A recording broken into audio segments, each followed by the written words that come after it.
గులాబీ బాస్ తిరిగి క్యాడర్ని సమాయత్తం చేయబోతున్నారా? గులాబీ బాస్ మొత్తం మీద మరొకసారి ప్రజల్లోకి రాబోతున్నారా అనే ప్రశ్న వస్తే అవుననే సమాధానం వినిపిస్తోంది. కాంగ్రెస్ పై ఇక పూర్తి స్థాయిలో ఫైట్కి బీఆర్ఎస్ సిద్ధమవుతోంది. అన్ని రకాలుగా ఎన్ని రకాలుగా వీలైతే అన్ని రకాలుగా ఫైట్ చేయడానికి బీఆర్ఎస్ సమాయత్తం అవుతుంది. గులాబీ బాసే స్వయంగా ఇప్పుడు క్యాడర్ని గైడ్ చేయబోతున్నట్లుగా తెలుస్తోంది.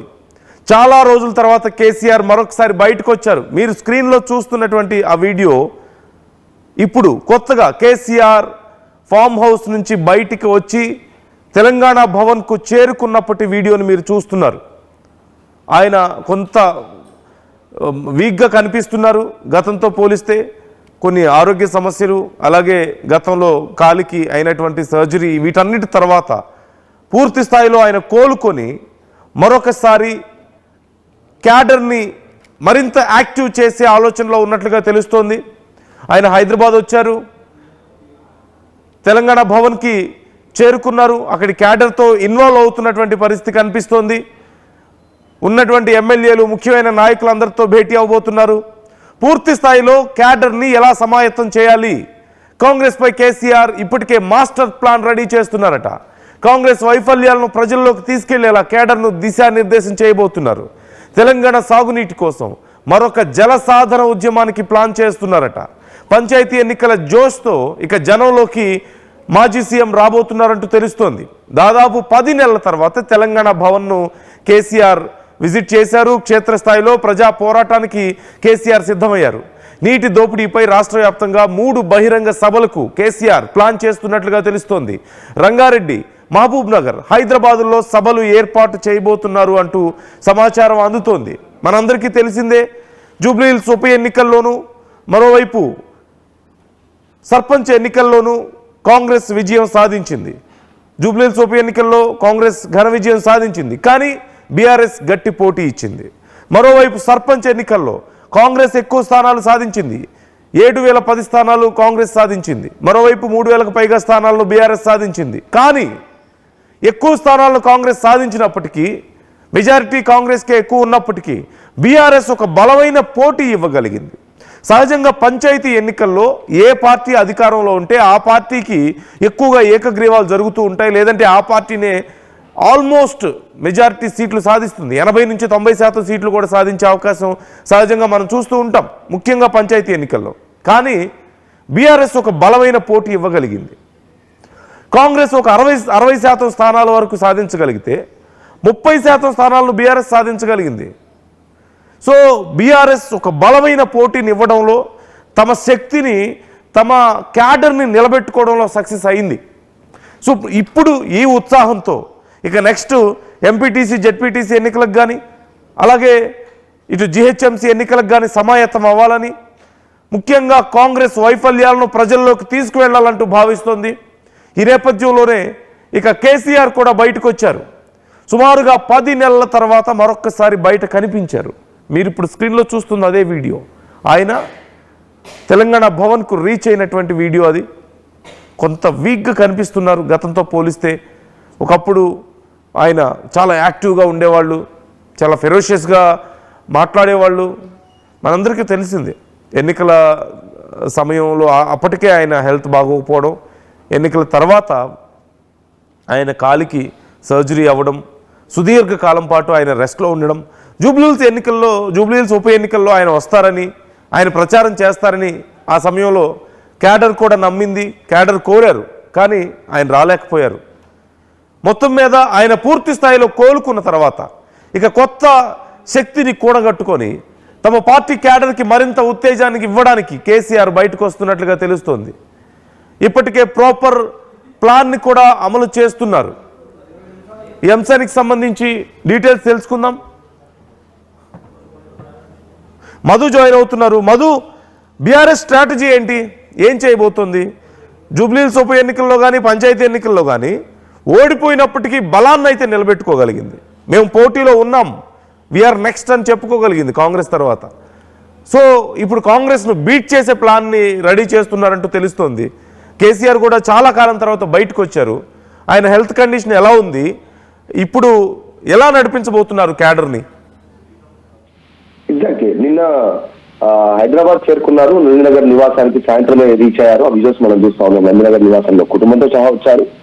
ఈ రోజు జరిగేటువంటి సమావేశం సుదీర్ఘ సమావేశం ఉంటుంది. మధ్యాహ్నం తర్వాత మధ్యాహ్నం 2 గంటల నుంచి సాయంత్రం వరకు బీఆర్ఎస్ ఎల్పీ సమావేశం, రాష్ట్ర కార్యవర్గ సమావేశం, దాదాపు 400 నుంచి 450 మంది పూర్తి స్థాయి కీలక నాయకులతో ఈ సమావేశం నిర్వహిస్తున్నారు. కేవలం అనుమతి ఉన్న వారినే రావాలని చెప్పారు. ఇన్విటేషన్ బై ఫోన్స్ కాల్ విన్న వారికి, అనుమతి ఉన్నటువంటి వారు మాత్రం ఈ సమావేశానికి హాజరవుతుండే అవకాశం ఉంది. చాలా రోజుల తర్వాత కేసీఆర్ సమావేశం నిర్వహిస్తుండడం, అందులో కీలకంగా పాలమూరు రంగారెడ్డి, పోలవరం, నల్లమల సాగర్ కి సంబంధించిన ఈ రెండింటిపైన చర్చ చేయడం, కేంద్ర ప్రభుత్వ ఒత్తిడితో రాష్ట్ర కాంగ్రెస్ ప్రభుత్వం కేవలం 45 టీఎంసీలకే ఆ ప్రెజర్, కేంద్ర ప్రభుత్వం పెట్టిన ప్రెజర్ కి ఒప్పుకోవడం అనేటువంటి దానిపైన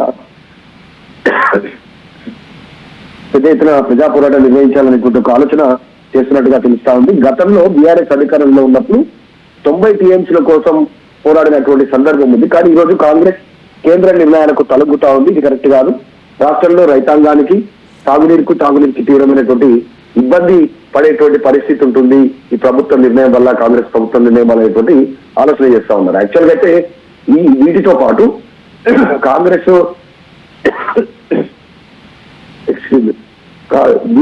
కాంగ్రెస్ ఇంకా కొన్ని కీలకమైనటువంటి హామీలు ఇచ్చి ప్రజలను ఇంతవరకు వాటిని నెరవేర్చలేనటువంటి పరిస్థితి ప్రజలకు. వాటిపైన కూడా ప్రజా ఉద్యమాన్ని నిర్మించాలనేటువంటి ఆలోచన చేస్తా ఉన్నారు. ఉద్యమ కార్యాచరణ మొత్తం ఒక తెలంగాణ ఉద్యమం ఎట్లయితే రూపకల్పన చేశారో, ఈ రోజు స్వరాష్ట్రం సాధించుకొని 10 ఏళ్ల తర్వాత కాంగ్రెస్ అధికారంలోకి వచ్చిన తర్వాత జరుగుతున్న పరిణామాలతో మళ్ళీ నీటి ఎద్దడి పరిస్థితి ఉంది. ఆంధ్రప్రదేశ్ పక్క రాష్ట్రం ఒత్తిళ్లతో, కేంద్ర ప్రభుత్వ ఒత్తిళ్లతో ఇక్కడ కాంగ్రెస్ ప్రభుత్వం ఒప్పుకుంటుంది. తెలంగాణకు అన్యాయం అవుతుంది. అసలు తెలంగాణ రాష్ట్రం జీవించిందే నీళ్ల కోసం. సో మళ్ళీ ఈ రోజు అదే పరిస్థితి కాంగ్రెస్ విషయంలో కనపడతా ఉంది. కాబట్టి దీనిపైన ప్రజా పోరాటం నిర్మించడానికి కేసీఆర్ సిద్ధమైనట్టుగా తెలుస్తా ఉంది. మొత్తం కార్యక్రమం సిద్ధం చేస్తా ఉన్నారు. త్వరలోనే దీనికి సంబంధించిన డేట్స్ ప్రకటన చేయనున్నారు. ఏ రోజు ఎక్కడ నుంచి ఏ నాయకులు పాల్గొనాలి, ఉద్యమంలో ప్రజల్లోకి ఎలా అర్థమయ్యేలా తీసుకెళ్లగలగాలి అనేటువంటి దాంతో పాటు మొత్తం 3 సమావేశాలు, 3 బహిరంగ సభలు నిర్వహించాలి. అందులో డైరెక్ట్ గా కేసీఆర్ పాల్గొని ప్రసంగించాలి అనేటువంటి ఆలోచన చేస్తున్నారు. ఒకటి రంగారెడ్డి, హైదరాబాద్ లో మహబూబ్ నగర్ లో ఈ సభలు ఏర్పాటు చేయాలనేటువంటి ఆలోచన ప్రస్తుతానికి చేస్తున్నట్టుగా తెలుస్తాం. సో కేసీఆర్ చాలా రోజుల తర్వాత బయటికి రావడం, గతంలో ఆయన బోన్ రీప్లేస్మెంట్ తర్వాత రెస్ట్ తీసుకున్నారు. కాస్త మధ్యలో మళ్ళీ ఆరోగ్య సమస్యలు వచ్చాయి. ఆయన కేవలం గజ్వేల్లోనే పరిమితం అయిపోయినటువంటి పరిస్థితి. వచ్చిన నాయకులను కలిసారు. ఆయన బయట ఎక్కడ బహిరంగ సభల్లో కానీ, సమావేశాల్లో కానీ, మీడియా సమావేశాల ద్వారా కానీ రీచ్ అయ్యే పరిస్థితి కనిపించలేదు. త్వరలోనే అసెంబ్లీ సమావేశాలు ప్రారంభం కానున్నాయి, శీతాకాల అసెంబ్లీ సమావేశాలు. సో ఈ నేపథ్యంలోనే కేసీఆర్ ఈ చర్య తీసుకోవడంతో అసెంబ్లీలో కూడా దీనిపైనే హాట్ గా చర్చ చేసేటువంటి అవకాశం ఉంది. ఒకవైపు హరీష్ రావు, మరొక వైపు కేటీఆర్ వీటిపైన ఫోకస్ చేసే అవకాశం ఉంది. త్వరలోనే ఒక కీలకమైనటువంటి డేట్స్ ఈ సభలకు, తర్వాత దీనికి సంబంధించిన కార్యక్రమానికి సంబంధించిన డేట్స్ అనౌన్స్మెంట్ చేసే అవకాశం కనిపిస్తా ఉంది. దాంతోపాటు కేసీఆర్ ఈ రోజు ఏం మాట్లాడనున్నారు ఈ సమావేశం తర్వాత, మీడియా సమావేశంలో అనేటువంటి ఒక ఉత్కంఠ కూడా ఉంది. ఈ ప్రభుత్వ వైఫల్యాలతో పాటు, నీటి సమస్యతో పాటు పార్టీలో అంతర్గత సమస్యలు, కవిత చేసినటువంటి విమర్శల వల్ల జరుగుతున్నటువంటి నష్టం కానీ, ఇంకా ఇతరత్ర సమస్యలు, వీటన్నిటిపైన కేసీఆర్ రెస్పాండ్ అవుతారనేటువంటి చర్చ అయితే కొనసాగుతుంది. Right. Thank you Madhu, thanks for the details. మొత్తం మీద కేసీఆర్ ఏం మాట్లాడబోతున్నారు, మీడియాకి ఏం చెప్పబోతున్నారు, క్యాడర్కి ఏం చెప్పబోతున్నారు అనే ఉత్కంఠ అయితే నెలకొంది. క్లియర్గా కాంగ్రెస్ ప్రభుత్వం మీద ఇక పోరాటానికి బీఆర్ఎస్ సిద్ధం అవుతోంది. సుదీర్ఘ కాలం తర్వాత కేసీఆర్ బయటకు వచ్చారు. మళ్ళీ మరింత ఆరోగ్యంగా కనపడుతున్నారు, యాక్టివ్గా కనిపిస్తున్నారు. క్యాడర్ని సమాయత్తం చేసే ఆలోచనలో ఉన్నారు. జూబ్లీహిల్స్ ఉప ఎన్నికల తర్వాత, పంచాయతీ ఎన్నికల తర్వాత తమ క్యాడర్ని ఇలాగే చాలా మరింత స్ట్రెంథన్ చేసే ఆలోచనలో కనిపిస్తున్నారు. తమ బలాన్ని నిరూపించుకోగలిగాం, నిలదొక్కుకోగలిగాం అన్న నమ్మకంలో పూర్తి స్థాయిలో బీఆర్ఎస్ కనిపిస్తోంది. మరోవైపు అన్ని రకాల పోరాటాలు, కేవలం ప్రభుత్వ వైఫల్యాల గురించే కాకుండా పార్టీ మారిన ఎమ్మెల్యేల మీద ఇప్పటికే న్యాయ పోరాటం చేశారు. మనం చూసాం.